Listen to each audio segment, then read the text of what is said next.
بسم اللہ الرحمن الرحیم انا انزلنا الیک الکتاب بالحق لتحکم بین الناس بما اراک اللہ ولا تکن للخائنین خصیما واستغفر اللہ ان اللہ کان غفورا رحیما ولا تجادل عن الذین یختانون انفسهم ان اللہ لا يحب من کان خوانا اثیما۔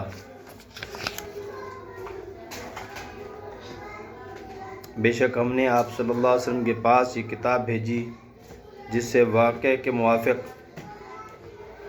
حال معلوم ہوگا تاکہ آپ ان لوگوں کے درمیان اس کے موافق فیصلہ کریں جو کہ اللہ تعالیٰ نے بذریعہ وحی آپ کو حال بتلا دیا، اصل حال آپ کو بتلا دیا، اور وہ وحی یہ ہے کہ واقعہ میں بشیر چور ہے اور قبیلہ بنو ابیرق جو اس کے حامی کاذب ہیں، اور جب اصل حال معلوم ہو گیا تو آپ صلی اللہ علیہ وسلم ان خائنوں کی طرفداری کی بات نہ کیجیے جیسا بنو ابیرق کے اصل خواہش یہ تھی۔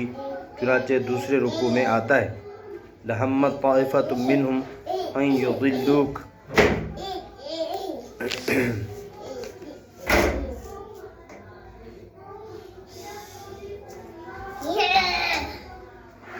آپ اللہ سے بخشش مانگیے، بے شک اللہ تعالیٰ بخشنے والا مہربان ہے،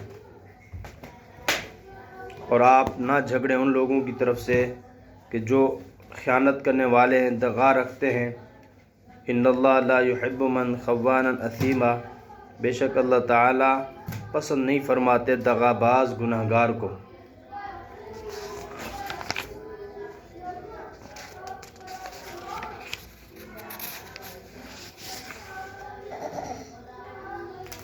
یہ تفصیلی واقعہ آگے آ رہا ہے کہ ترمذی کی روایت اور بغوی کی روایت میں ہے کہ حضرت قتادہ اور رفاعہ رضی اللہ عنہ کو مختلف صورتوں سے گمان غالب ہو گیا تھا کہ وہ جو چوری کی صورت یہ ہوئی کہ ہجرت کی ابتدائی زمانہ میں عام مسلمان فقر و فاقہ کے ساتھ تنگی سے بسر اوقات کرتے تھے، اور ان کی عام خوراک جو کا آٹا تھا یا کھجوریں یا گیہوں کا آٹا جو بہت کم میسر تھا اور مدینہ میں ملتا بھی نہ تھا۔ ملک شام سے جب آتا تو کچھ لوگ مہمانوں کے لیے یا کسی خاص ضرورت کے لیے خرید لیا کرتے تھے۔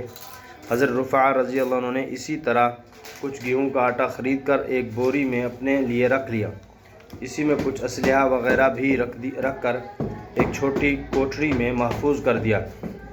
ابن ابیرق بشیر یا طعمہ نے اس کو بھانپ لیا تو نقب لگا کر یہ بوری نکالی۔ حضرت رفاعہ رضی اللہ عنہ نے جب صبح کو یہ ماجرا دیکھا تو اپنے بھتیجے قتادہ کے پاس آئے اور واقعہ چوری کا ذکر کیا۔ سب نے مل کر محلہ میں تفتیش شروع کی۔ بعض لوگوں نے بتایا کہ آج رات ہم نے دیکھا کہ بنو ابیرق کے گھر میں آگ روشن تھی، ہمارا خیال ہے کہ وہی کھانا پکایا گیا ہے۔ بنو ابیرق کو جب راز فاش ہونے کی خبر ملی تو خود آئے اور کہا کہ یہ کام لبید بن سہل رضی اللہ عنہ کا ہے۔ حضرت لبید رضی اللہ عنہ سب جانتے تھے کہ مخلص مسلمان نیک بزرگ ہیں۔ ان کو جب یہ خبر ہوئی تو وہ تلوار کھینچ کر آئے اور کہا کہ چوری میرے سر لگاتے ہو، اب میں تلوار اس وقت تک میان میں نہ رکھوں گا جب تک چوری کی حقیقت واضح نہ ہو جائے۔ بنو ابیرق نے آہستہ سے کہا کہ آپ بے فکر رہیں، آپ کا نام کوئی نہیں لیتا، نہ آپ کا یہ کام ہو سکتا ہے۔ بغوی ابن جریر کی روایت میں اس جگہ یہ بنو ابیرق نے چوری ایک یہودی کے نام لگائی اور ہوشیاری یہ کی کہ آٹے کی بوری کو تھوڑا سا پھاڑ دیا تھا جس سے آٹا گرتا رہا، اور رفاعہ کے مکان سے یہودی مذکور کے مکان تک اس آٹے کے آثار پائے گئے۔ شہرت ہونے کے بعد چوری کیا ہوا اسلحہ اور زرہیں بھی اسی یہودی کے پاس رکھوا دی اور تحقیق کے وقت اسی کے گھر سے برآمد ہوئیں۔ یہودی نے قسم کھائی کہ زرہیں مجھے ابن ابیرق نے دی ہیں۔ ترمذی وغیرہ میں بہرحال سچ جو ہوتا ہے وہ ہمیشہ سامنے آ جاتا ہے، اور جھوٹ جو ہوتا ہے اس کا منہ کالا ہوتا ہے، تو یہ سب نے جھوٹ باندھا تھا۔ پھر حضرت قتادہ اور حضرت رفاعہ رضی اللہ عنہ جو ہیں یہ حضرات پریشان ہوئے۔ خلاصہ اس کا یہ ہے تو آپ علیہ السلام نے فرمایا کہ قتادہ سے کہ آپ جو ہے بغیر دلیل کے کیسے دوسروں پر چوری ڈالتے، ایک مسلمان گھرانے پر چوری کا الزام لگا رہے ہیں۔ اس پر حضرت قتادہ اور رفاع رضی اللہ عنہ یہ دونوں جو ہیں بڑے پریشان ہوئے۔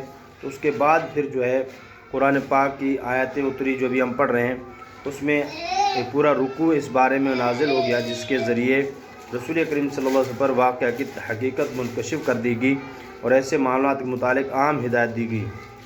تو قرآن کریم نے بنو ابیرق کی چوری کھول دی اور یہودی کو بری کر دیا۔ تو بنو ابیرق نے مجبور ہوئے اور مار مسروقہ حضرت صلی اللہ علیہ وسلم کی خدمت میں پیش کر دیا۔ آپ صلی اللہ علیہ وسلم نے رفاع رضی اللہ عنہ کو واپس دلایا اور انہوں نے اب سب اسلحہ کو جہاد کے لیے وقف کر دیا۔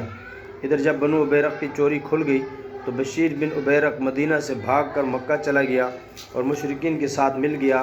اگر وہ پہلے سے منافق تھا تو اب کھل کر کافر ہو گیا، اور اگر پہلے مسلمان تھا تو اب مرتد ہو گیا۔ بہرحال یہ آپ صلی اللہ علیہ وسلم سے پھر اللہ پاک نے فرمایا کہ آپ ان کی طرفداری نہ کریں۔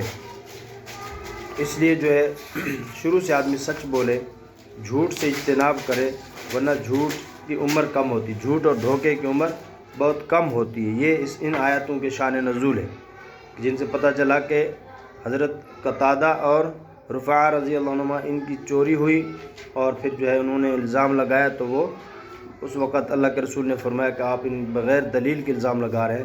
تو اس کے بعد پھر یہ ہوا کہ اللہ نے ان کی صفائی بیان کر دی۔ تو آج بھی یہ ضابطہ ہے کہ اللہ تعالیٰ کسی نہ کسی طریقے سے جھوٹے کو ذلیل اور جو ہے سچے کو اللہ پاک عزت عطا فرماتے ہیں۔ حدیث میں آتا ہے کہ ان الکذب یہدی الی الفجور وان الفجور یہدی الی النار وان الرجل لیکذب حتی یکتب عند اللہ کذابا، کہ جھوٹ آدمی کو برائی کی طرف لے کر جاتا ہے اور برائی آدمی کو جہنم میں پہنچا دیتی ہے۔ آدمی جھوٹ بولتا ہے یہاں تک اللہ کے ہاں بڑا جھوٹا لکھا جاتا ہے۔ وان الصدق یہدی الی البر وان البر یہدی الی الجنہ وان الرجل لیصدق حتی یکتب عند اللہ صدیقا، کہ سچ آدمی کو خیر کی طرف لے کر جاتا ہے اور خیر جو ہے آدمی کو جنت میں پہنچا دیتی ہے۔ سچ بولتے رہتے ہیں اللہ کے ہاں وہ سب سے بڑا سچا لکھا جاتا ہے، اور یہی صدیق کا لقب حضرت ابوبکر صدیق رضی اللہ عنہ کو اللہ نے سچائی کی وجہ سے دیا۔ تو فرمایا کہ یستخفون من الناس ولا یستخفون من اللہ، یہ شرماتے ہیں، حیا کرتے ہیں، لوگوں سے شرماتے ہیں اور اللہ سے حیا نہیں کرتے۔ وَهُوَ مَعَهُمْ اِذْ يُبَيِّتُونَ، کہ حالانکہ اللہ پاک ان کے ساتھ ہو جب وہ مشورہ کرتے ہیں، یعنی آپس میں جو سرگوشیاں کرتے ہیں تو اللہ پاک ان کے ساتھ ہوتے ہیں۔ مَا لَا يَرْضَى مِنَ الْقَوْلِ، رات کو اس بات کا جس سے اللہ راضی نہیں ہوتا، ایسی بات کا مشورہ کرتے رات کو جس سے اللہ پاک راضی نہیں ہوتا، چوری کرنے کا، دھوکہ دینے کا، نقصان پہنچانے کا، قتل کرنے کا، جو بھی رات کو بیٹھ کے ایک کونے میں یہ حضرات جو ہے مشورہ کرتے ہیں، اللہ پاک سن رہا ہوتا ہے، ان کے ساتھ ہوتا ہے اور اللہ اس کو پسند نہیں کرتا۔ وَكَانَ اللَّهُ بِمَا يَعْمَلُونَ مُحِيطًا، اور جو کچھ یہ کرتے ہیں اللہ یہ سب اللہ کے قابو میں، یعنی اللہ پاک نے ان سب کو احاطے میں لیا ہوا ہے۔ ہَا أَنْتُمْ هَؤُلَاءِ جَادَلْتُمْ عَنْهُمْ فِي الْحَيَاةِ الدُّنْيَا، فرمایا سنتے ہو، سنو، تم لوگ جھگڑا کرتے ہو ان کی طرف سے دنیا کی زندگی میں۔ فَمَنْ يُجَادِلُ اللَّهَ عَنْهُمْ يَوْمَ الْقِيَامَةِ أَمْ مَنْ يَكُونُ عَلَيْهِمْ وَكِيلًا، پھر کون جھگڑا کرے گا ان کے بدلے اللہ سے قیامت کے دن؟ اللہ سے کون جھگڑا کرے گا، یا کون ہوگا اس کا کارساز؟ یعنی جو دنیا میں جھگڑتے ہیں تو وہ آخرت میں کیا کریں گے؟ آخرت میں اللہ سے کون جھگڑے گا، یا ان کی کون مدد کر سکتا ہے؟ جن کو اللہ ہلاک کر دے، جن کو اللہ جہنم کا فیصلہ فرما دے، تو وہاں کون ان کا وکیل بن سکتا ہے؟ وَمَن يَعْمَلْ سُوءًا أَوْ يَظْلِمْ نَفْسَهُ ثُمَّ يَسْتَغْفِرِ اللَّهَ يَجِدِ اللَّهَ غَفُورًا رَحِيمًا، فرمایا کہ جو آدمی گناہ کرے، برا کیا، پھر اس نے اپنے اوپر برا کیا یا کوئی اور گناہ کیا یا اپنے اوپر ظلم کیا گناہ کر کے، تو فرمایا پھر اللہ سے بخشوائے، تو اس کو چاہیے کہ کیا کرے، اللہ سے اور بخشوائے اور توبہ کر لے، استغفار کرے، تو اللہ تعالیٰ کو وہ بخشنے والا اور مہربان پائے گا۔ یعنی ایسا نہیں ہے کہ یہ اگر گناہ کر لے پھر راستے دروازے بموت تک اس کے پاس راستہ ہے اور جو ڈھیل نہ پائے، بلکہ گناہ نہ کرے، اگر ہو گیا تو فوراً توبہ کرے۔ وَمَن يَكْسِبْ إِثْمًا فَإِنَّمَا يَكْسِبُهُ عَلَى نَفْسِهِ، جو کوئی گناہ کرے گا، برا گناہ کرے گا تو وہ کرتا ہے اپنے ہی حق میں، یعنی جو نقصان اپنا کرتا ہے، یعنی جو گناہ کماتا ہے تو اپنے لیے کماتا ہے، دوسروں کو سے کوئی نقصان نہیں ہوگا۔ وَكَانَ اللَّهُ عَلِيمًا حَكِيمًا، اللہ تعالیٰ جاننے والے، حکمت والے ہیں۔ جانتے ہوئے بھی اللہ پاک کچھ نہیں کرتے، ڈھیل دیتے، کیونکہ اللہ کی حکمت ہے، یا تو توبہ کر لے، موقع دے دے، اس کو موقع دے رہے اللہ پاک، اور جو ہے یہ نہ سمجھے کہ میں جو کرتا رہوں مزے کرتا ہوں۔ وَمَن يَكْسِبْ خَطِيئَةً أَوْ إِثْمًا ثُمَّ يَرْمِ بِهِ بَرِيئًا فَقَدِ احْتَمَلَ بُهْتَانًا وَإِثْمًا مُبِينًا۔